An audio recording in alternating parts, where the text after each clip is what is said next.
आज ही Doubtnut app download करें। Doubtnut पर होगा अब आपके सभी मैथ्स, केमिस्ट्री, फिजिक्स और बायोलॉजी डाउट्स का सफाया। बस अपने क्वेश्चन की फोटो खींचो, उसे क्रॉप करो और तुरंत वीडियो सोल्यूशन पाओ। Download now. हाय फ्रेंड्स, हमारा आज का टॉपिक है टाइप्स ऑफ रेनफॉल। इससे पहले हमने देख लिया है कि इवेपोरेशन और कंडेंसेशन क्या होता है। उसी के साथ साथ हमने कंडेंसेशन के बहुत सारे फॉर्म्स डिस्कस किए थे, क्लाउड्स के भी हमने टाइप्स डिस्कस किए हैं, और उसके साथ ही साथ हमने प्रेसिपिटेशन भी देखा है। तो अब हम आगे बढ़ते हैं। So on the very basis of origin rainfall can be classified into 3 parts. ठीक है, तो ओरिजिन मतलब ये जैसे भी इनका जन्म होता है। तो पहला है कन्वेंशनल रेन, दूसरा है ओरोग्राफिक रेन और तीसरा है साइक्लोनिक रेन। तो एक एक करके हम ये तीनों टाइप की रेन को पढ़ेंगे। तो पहला है कन्वेंशनल रेन। तो पहला पॉइंट है the air on being heated becomes light and rises up in the form of convection currents. ये मैंने पहले भी डिस्कस किया था। जैसे ही जो एयर होती है, ठीक है, वो जैसे ही मतलब ऊपर जाने लगती है तो क्या होती है कि वो और लाइट होती है, उसकी डेंसिटी कम होती है। ठीक है, वो एक्सपैंड करती है और उस कारण से उस जगह पर में कंडेंसेशन भी पार्ट लेता है। तो यही वहाँ यहाँ पर में यही चीज लिखा हुआ है कि एयर को आप जब भी हीट प्रोवाइड करते हो तो क्या हो जाता है कि एक तो पहली बात कि वो लाइट होगी, उसके जो मॉलिक्यूल्स होंगे वो इधर उधर बहुत भागेंगे, जिस कारण क्या होगा, उसका डेंसिटी कम होगा और वो ऊपर की तरफ उठेगी।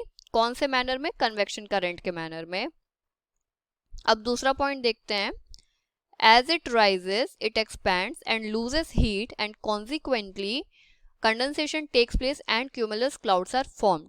तो ये तो हमने पहले भी डिस्कस किया था कि ये जैसे ही राइज होंगी तो ऑब्वियसली ये और फैलेंगी और इनकी जो हीट होती है ना वो ये धीरे धीरे लूज करते जाती है। और उस इस स्टेप के बाद क्या हो जाता है कि कंडेंसेशन प्रोसेस पार्ट लेती है और उससे क्या होता है कि किन तरह के क्लाउड्स का फॉर्मेशन होता है? क्यूमुलस क्लाउड्स का।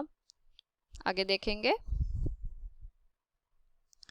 With thunder and lightning, heavy rainfall takes place, but this does not last long. अब देखो, इसका एक कैरेक्टरिस्टिक्स ये है कि थंडर और लाइटनिंग तो बहुत होगी, लेकिन होगा क्या कि ये हैवी रेनफॉल होने के बावजूद ज़्यादा दिन तक के नहीं होती है। Such rain is very common in the summer और in the hotter part of the day. मतलब इस तरह की जो रेन होती है वो बहुत ही कॉमन होती है समर सीजन में या फिर डे के किसी भी हॉटर पार्ट में, जब भी गर्म ज़्यादा लग रही हो। अब इसकी लोकेशन मैंने अलग से लिख रखी क्योंकि ये बहुत इंपॉर्टेंट है, तो इसको हम पढ़ लेते हैं। It is very common in the equatorial regions and interior part of the continents, particularly in northern hemisphere. तो आपको ये लोकेशन ध्यान रहेगी, इसलिए मैंने ये अलग से इम्पोर्टेंट बना के लिख दिया है। अब हम सेकेंड पॉइंट देखेंगे। The second point is orographic rain. तो यहाँ पे देखो क्या है, when the saturated air mass, just a second मैं इसको रब कर लूँ, ये गलती से बन गया था। तो इसमें क्या कह रहा है, when the saturated air mass comes across a mountain. पहली बात तो सेचुरेटेड एयर मास हमने डिस्कस कर लिया था कि ये किस तरह की एयर होती है, मतलब इसमें और कैपेसिटी नहीं रहती है कि वो और मॉइस्चर को होल्ड करे। ठीक है, तो जब इस तरह की एयर मास किसी माउंटेन के कांटेक्ट में आती है, then it is force to climb, जो कि मैंने यहाँ पर में बनाया है कि ये ऐसे आ रही है हवा, इसको ऊपर क्लाइम करना पड़ेगा। और ये जैसे ही ऊपर जाती है इट एक्सपैंड्स, मतलब ये रूल है कि जैसे ही कोई हवा ऊपर की तरफ जाएगी तो वो फैलती है। और जैसे कि ये ऊपर की तरफ जा रही है, हमें अच्छे से पता है कि ये माउंटेन के ये वाले जो ऊपर वाले एरिया होते हैं, जैसे कि आप सबको पता है, अगर हम प्लेन एरिया से ऊपर की तरफ चढ़े तो क्या होता है कि हमारा टेम्परेचर कम होता है। तो वही यहाँ पे लिखा है, as it rises it expands, the temperature falls and the moisture is condense. तो कंडेंसेशन प्रोसेस भी इसमें पार्ट ले लेता है। The chief characteristic of this sort of rain is that windward slope receives greater rainfall. देखो ये पहाड़ यहाँ बना हुआ है, जो ये एरो वाला जो ये एरिया होगा इसे हम विंडवर्ड बोलते हैं। It is called as windward. और जो ये ऐसे नीचे जाते हुए है वो लीवर्ड कहलाता है। और ये बगल में इसके ओशन। तो इसका चीफ कैरेक्टरिस्टिक्स ये कह रहा है कि इस तरह की रेन विंडवर्ड स्लोप में ज्यादा बारिश कराती है। एक बार आपको मैं दिखा देना चाहती हूँ कि विंडवर्ड और लीवर्ड होता क्या है। देखो, ये विंडवर्ड है जो मैंने यहाँ सर्कल किया है और ये लीवर्ड है जो मैंने इस तरफ सर्कल किया है। तो ऐसे विंड्स आ रही है, ये ओशन हमारा सी लेवल हुआ, ये ऊपर उठते हुए में विंडवर्ड, नीचे जाते हुए में लीवर्ड। सो आई होप ये पॉइंट क्लियर था। अब हम दूसरा देखेंगे इसका।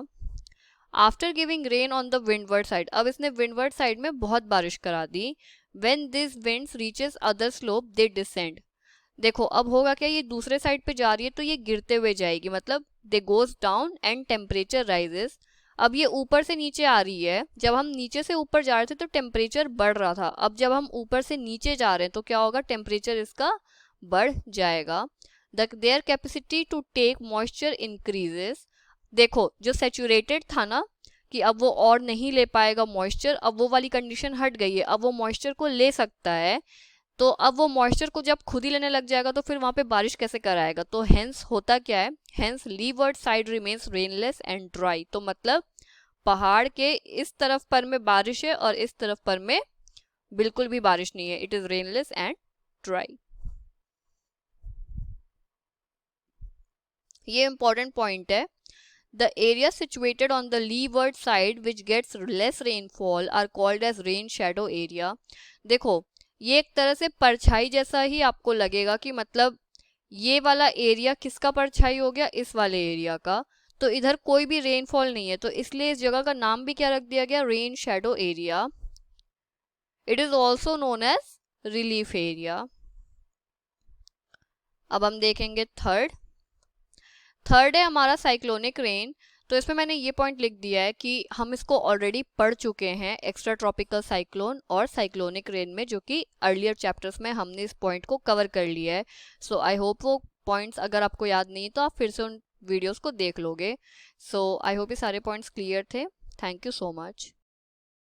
क्लास 6 से 12 से लेके नीट, IIT, जेई मेंस और एडवांस के लेवल तक 10 मिलियन से ज्यादा स्टूडेंट्स का भरोसा। आज ही डाउनलोड करें डाउटनेट ऐप या व्हाट्सएप कीजिए अपने डाउट्स 8400 400 400 पर।